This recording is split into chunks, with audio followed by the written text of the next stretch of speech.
Hey, what's up guys? John here. Are mortgage rates heading to 10%? Credit card interest rates going to 35%? Well, Jerome Powell just gave us a clear roadmap of what's about to happen to America. Inflation has moved down from its peak, a welcome development.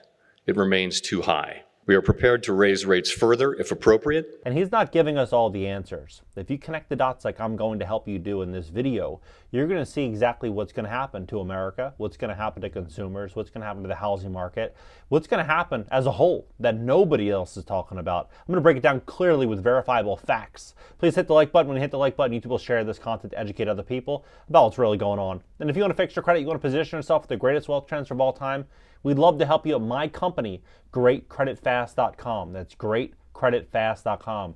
If you have a late payment medical bill, charge-off, foreclosure, bankruptcy, you have a negative item on your report, one charge-off, one late payment can hold your score down upwards of 180 points.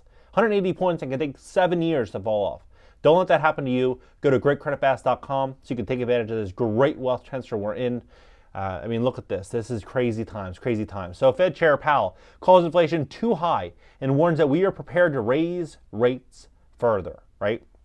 Their target, he says, is 2%, and that we are prepared to raise rates further if appropriate and intend to hold policy at a restrictive level until we are confident that inflation is moving sustainably down toward our objective. Now, I just want to tell you that that is not going to happen. No way. 2%.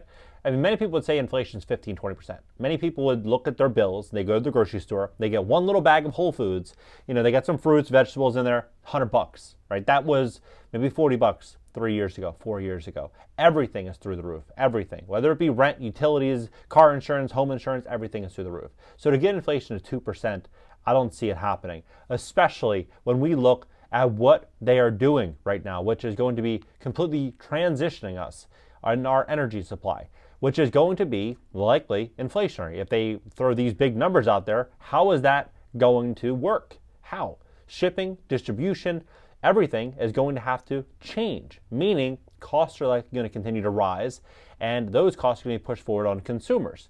Like, for example, if you go buy, let's say, this t-shirt, if this t-shirt costs the trucker X, it costs the supplier and the all moving parts Y, obviously they're going to make a little spread on that. But if their costs continue to rise dramatically, they're going to push the cost onto me, which is going to be inflationary, and that's ultimately what's going to happen. We're going to start seeing this happen with home insurance, with car insurance, with everything. Everything's going to continue to rise, and this is without doubt going to happen.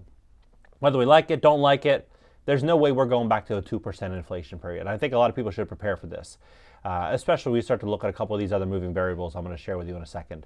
So mortgage applications down to a 28-year low. 28-year low. Now, a lot of people, they're like, hey, I got a 2.5% mortgage, 3% mortgage, 4% mortgage. Look, that mortgage is as good as gold. And that's an incredible mortgage. No doubt about it. There's no denying that. But what I think is ultimately going to happen here is a lot of people aren't going to be able to hold on during these tough times that we're about to enter. So they're going to try to, are they going to refinance their home at 8% interest? Are they going to rent out their house? Are they going to give the keys back to the bank? A lot of people are going to start making difficult decisions that they did not otherwise think they were going to make.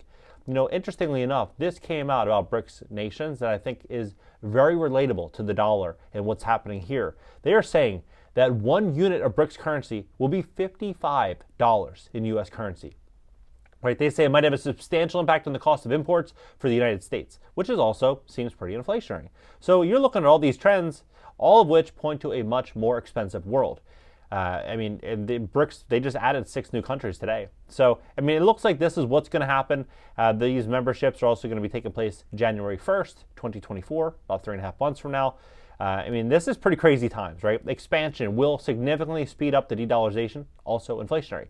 So what I find that's going to be very interesting here is what's happening already to consumers without all of these things yet taking place. So U.S. department stores see higher inflation or higher credit delinquencies amid strained spending. We're seeing record high auto repossessions. We're already seeing record high evictions. You're starting to see these problems. But in 45 days, student loan bills are going to start to become due again, which is likely going to speed up further delinquencies across credit cards and other consumer obligations, which will also likely allow the Fed an excuse to print more money and potentially roll out more universal basic income, stimulus programs, and so forth as consumers step into hard times, also inflationary. When we look at what's happening right now with credit card interest rates, it's very shocking. Credit card interest rates now 24.76%. 24.76%. So on a $10,000 balance, paying $210 per month, it would take you 16 years and 7 months, and you would pay $31,000 in interest. $31,000 in interest. That is absolutely insane. That is insane. I mean, you're 30 years old, take out these loans, you're almost 50 by the time you pay it back, right? In 2008, 2009, during the great financial crisis, average interest rate on a credit card was 12%, right? So you go from $31,000 in interest today to $3,600, right? It's dramatic. It's dramatic. Consumers are in a way, way worse position today than they ever were in history.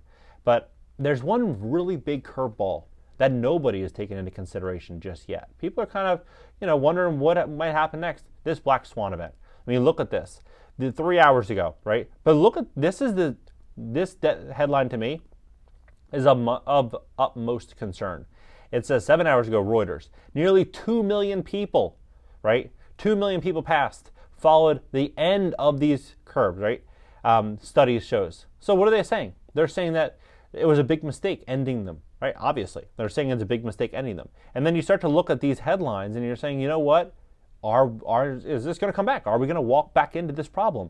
Because if we do, this could also be a situation in which we'll fuel further inflation, further money printing, further restrictions, business closures, more defaults. So I look at all this and I look at what Jerome Powell's saying, and I think that we're stepping into harder times. I don't think we're walking into a scenario in which we are just going to, have that soft landing. They said that we were going to have a soft landing in the 70s, in the 80s during the recession, the dot-com bubble, in 2007, 2008. They said all of these times that we were walking into a soft landing. Well, I think that the scenario in which we are now presented with is far worse than any scenario that we've ever seen before over the last 100 years, including 1929. We're witnessing something really, really big here. I think it makes a lot of sense to pay attention to what banks are doing, pay attention to what other countries are doing. They're accumulating, gold. They are sitting on large blocks of cash. They're being very, very conservative with lending. And for example, banks over the last 5 months have only lent $30 billion nationwide. $30 billion. That's including, commercial real estate, residential real estate. All of their loans, $30 billion in loan volume. That's nothing, right? Compared to 150 to 200 billion is what they would normally lend over a 5-month period. So they pulled back their lending 80%, right? Why would they be doing this? Why would they be doing this if the economy was going to have a beautiful soft landing, right? They wouldn't. They wouldn't. They would continue lending money because that's how they make their fees. But they're looking at where consumers are. Consumers have less money than ever before, and they are in worse shape than ever before. And they are putting themselves in a position to try to weather this level 5 tornado that's likely in front of us. What do you think about this entire situation? Do you think we're going to walk into a scenario in which the next 30 days, next 45 days, we start walking into all of these problems? This is all basically the last 24 hours. You just start to look at these headlines. This is a really, really big short-term concern that I have, is that we are going to start to see all of these problems start to come back, right? All of these problems start to come back, and eviction moratoriums and all these different changes. I think it's very, very wise for people that are, business owners or just Americans that are paying close attention to this to prepare in advance for it. Because I think what we're going to start to see here is a much more difficult world. And the easiest way to do that is to reduce consumer debt to zero as fast as possible if you have credit card debt. Right now there's 10 or 12 different credit cards that will allow you to do 0% APR balance transfers, to where you can transfer 20, 25, 30% interest credit cards to 0%. So if you have a $10,000 balance, rather than paying some credit card company, you're paying them on that 24.76% interest, rather than paying them $31,000 in interest, you can get debt free in the course of 18 months. A lot of these credit cards are 12 to 24 months, no interest. So looking into these cards, kind of planning in advance to get debt free, I think is going to be very, very wise. It's going to be a smart decision for people. But, I'm not going to say to take out credit cards and be irresponsible. I'm not going to say to, just apply for credit lines just to apply for them. But position yourself. Get out of high interest credit card debt. Put yourself in a place to where you can pivot and move as the world gets more challenged, which I think is ultimately going to happen. If you have a luxury car and you don't really need it, maybe it's a good time to sell the car. Maybe it's a good time to kind of downsize a little bit just to put yourself in a stronger position. I believe we're going to walk into a very, very interesting period in the end of 2023 and 2024. I think it's going to be a lot more challenging than anything we've ever seen before in the past. What do you think about this? Do you think we're walking into another series of these problems, more inflation, coupled with everything that's happening here?